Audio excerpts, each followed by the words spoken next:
نہ کریں کہ کوئی اعتراض کرے۔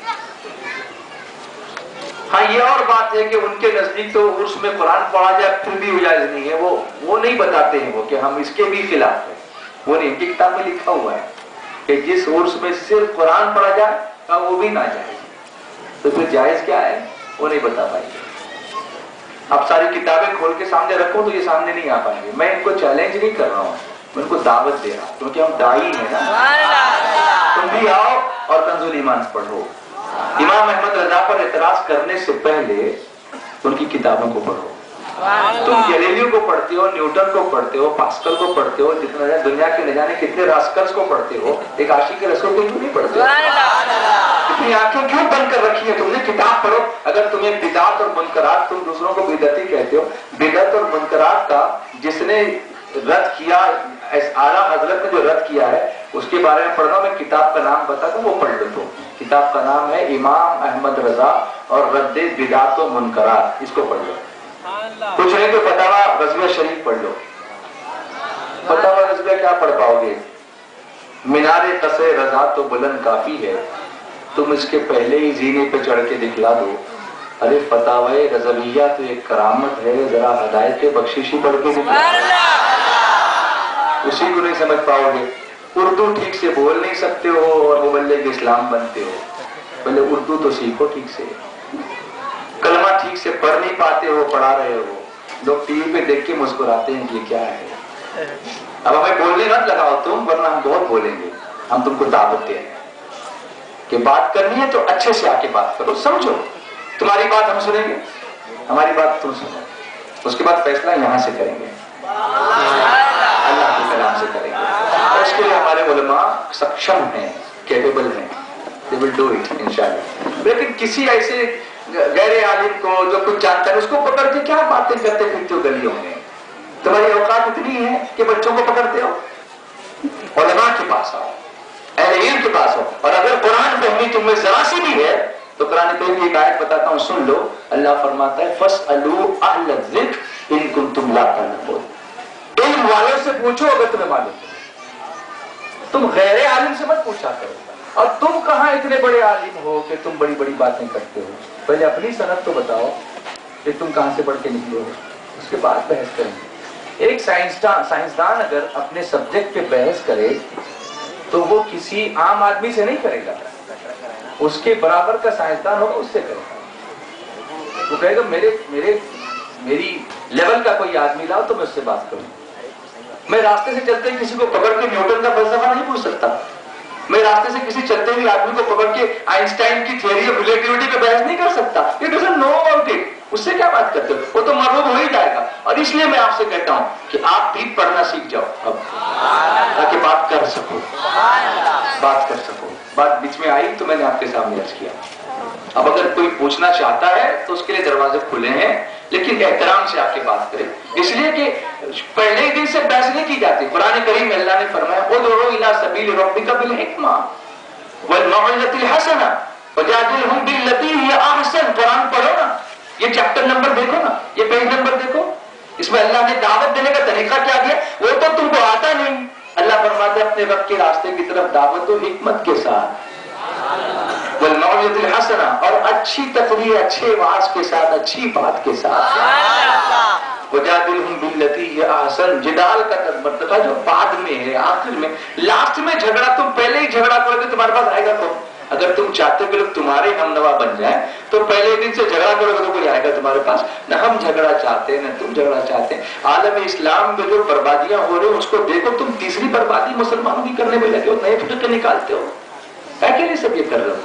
تم کو جو تباہیاں عراق میں بس نہیں ہوئی، افغانستان کی جو حالت کر دی گئی وہ تمہیں نظر نہیں آئی؟ بوسنیا اور چچنیا میں تمہاری لائبریریاں جلا دی گئی، تمہاری عورتوں کو زنا کر کے ناجائز بچے پیدا کیے، تم کو نظر نہیں آتا؟ تم کو غیرت نہیں آتی کہ تم مسلمانوں میں تفرقہ ڈالتے ہو؟ مت یہ سب کرو، بات کرنی ہے تو آ کے اچھے سے اچھے معنی بات کرو، اور اس کے لیے ہم آپ کا خوش دلی سے استقبال کریں گے کہ کوئی سمجھنے کے لیے آ رہا ہے تو ہم سمجھائیں گے۔ پھر تمہاری سمجھ میں نہیں آتا ہے، تم جانو، تمہارا کام جانے، حساب تم کو ہم کو نہیں دینا ہے، اللہ کو دینا۔ کیا دنیا میں کافر نہیں بستے؟ دنیا کافروں سے خالی ہو گئی ہے؟ کہ اللہ نے ابھی دنیا تباہ کر دی؟ نہیں کر دی، ان کو بھی دیتا ہے روزی، وہ تم کو بھی دے گا، لیکن تم سے پوچھے گا آخرت میں کہ تم جب بول رہے تھے لوگ تو پوچھنے کیوں نہیں گئے، جب لوگ بلا رہے تھے تو سمجھنے کیوں نہیں گئے، تم سے پوچھا جائے گا۔ اس لیے ہم آپ کو اوپنلی دعوت دیتے ہیں کہ اگر ہمارے علماء سے گفتگو کرنی ہے تو علماء سے گفتگو کرو، لیکن اچھے انداز میں۔ مسلمانوں میں آپس میں جھگڑے مت لگاؤ، ہمیں یہ پسند نہیں، اور نہ اللہ اس کے رسول کو یہ پسند ہے، کیونکہ اللہ فرماتا ہے وَاعْتَصِمُوا بِحَبْلِ اللَّهِ جَمِيعًا وَلَا تَفَرَّقُوا، اور اللہ کی رسی کو مضبوطی سے تھامے رہو اور آپس میں تفرقہ مت ڈالو۔ کم سے کم اسی بہانے لوگ گانے چھوڑ کر نعتیں تو پڑھتے ہیں، مصطفیٰ کا ذکر تو کرتے ہیں۔ تم نے گانوں پر کبھی اعتراض کرتے ہیں؟ ہم نے نہیں دیکھا، نعتوں پہ اعتراض کرتے ہوتے ہیں۔ کبھی سنا آپ نے گانوں پہ اعتراض کیا ہو؟ نہیں، اس پہ اعتراض نہیں۔ نعت پڑے گا تو ان کے کان خراب ہو جاتے ہیں، پتہ نہیں کیوں۔ گانے پہ کیوں نہیں ہوتے؟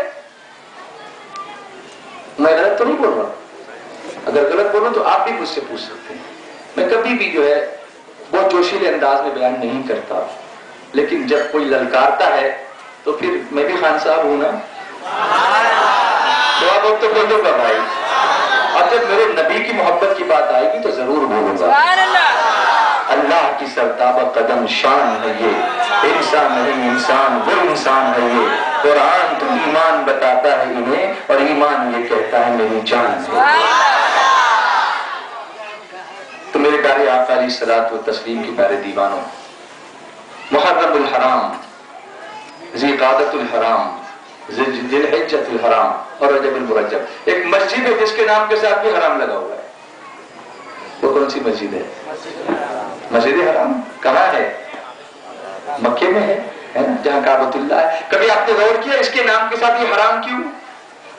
کبھی سوچا نہیں آپ نے؟ میں آپ کو فکر دوں گا مسلمانوں، یہ ماحول جب نہیں ہوگا نا ہمارے پاس تو یہ چیزیں ہمارے گھر میں نہیں آئیں گی۔ ہیرو کا نام ایسا کیوں، وہ برابر سوچیں گے ہم۔ مسجد کا نام ایسا کیوں نہیں سوچتے ہم؟ کیوں ایسا؟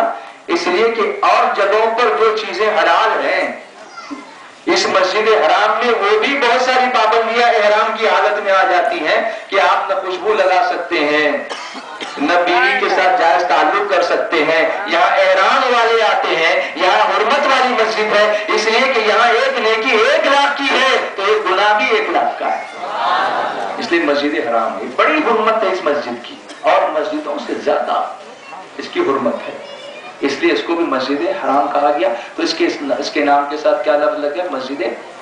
آپ کا جواب چاہیے مجھے، کیا ہے؟ مسجد۔ اب سمجھ گیا؟ محرم الحرام، حرمت والا مہینہ، تعظیم کا مہینہ ہے یہ مہینہ تعظیم کا مہینہ ہے۔ اور پھر آپ دیکھو اسلامی سال شروع بھی قربانی سے، ختم بھی قربانی پر۔ اس مہینے میں بھی کربلا کی قربانی ہے، اور ذی الحجہ میں مینا کی قربانی ہے۔ کہہ دو نا، تھک گئے ہو؟ شروع بھی قربانی سے، ختم بھی قربانی پر۔ اللہ اللہ، شروع میں جن کی قربانی ہے محرم کے مہینے میں وہ آل رسول ہیں، اور ذی الحجہ کے مہینے میں جن کی قربانی ہے وہ جد رسول ہے۔ سبحان اللہ۔ حضرت اسماعیل علیہ السلام کی اولاد میں نا حضور صلی اللہ علیہ وسلم تشریف لائے۔ اچھا سنو، ذی الحجہ میں جن کی قربانی ہو کعبے کو بنانے والے، محرم میں جن کی قربانی ہو کعبے کو بسانے والے۔ کیسی نسبتیں ہیں آپ دیکھو۔ اور پھر کیا یہ بھی اتفاق ہے کہ یہ بھی 10 تاریخ ہے، وہ بھی 10 ہی تاریخ ہے؟ یہاں بھی عاشورہ ہے، وہاں بھی عاشورہ۔ یہ عاشورے کو عاشورہ کیوں کہتے ہیں؟ عشرہ کے معنی عربی میں 10 کے ہوتے ہیں۔ عشرہ یعنی بولو 10۔ ایک کو کیا بولتے ہیں عربی میں؟ واحد۔ بولو کیا بولتے ہیں؟ تھوڑی عربی سیکھ جاؤ گے آج کے دن میں انشاءاللہ۔ کئی عربی کے الفاظ ایسے ہیں جو ہم لوگ استعمال کرتے ہیں لیکن ہمیں پتہ ہی نہیں کہ ہم عربی کا لفظ استعمال کر رہے ہیں۔ جیسے یہ استعمال، یہ بھی تو عربی ہی کا لفظ ہے، ہم استعمال کرتے ہیں۔ تو میں کہہ رہا ہوں کہ جب میں نے لفظ استعمال کیا تو یہ لفظ عربی کا ہے، عربی سے اردو میں آیا۔ کئی ایسے الفاظ ہیں، یہ کام بڑا مشکل ہے، یہ لفظ مشکل بھی عربی کا لفظ ہے. تو مسلمانوں